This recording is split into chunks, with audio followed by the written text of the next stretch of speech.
सिलहट में Pakistani fast bowlers Bangladeshi batsman का catch लेते हुए जख्मी हो गए।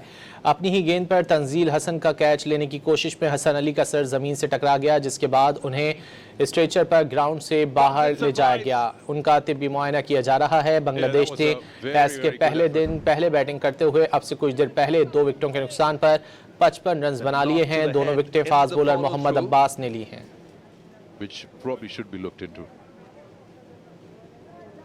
On the stretcher now, and you'd surely hope that it's only precautionary. Umar Gul, the bowling coach of Pakistan, was also looking concerned. It is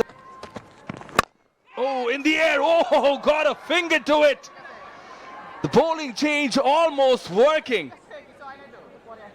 Hassan Ali, Tanzit survives. Yeah, that was a very, very good effort.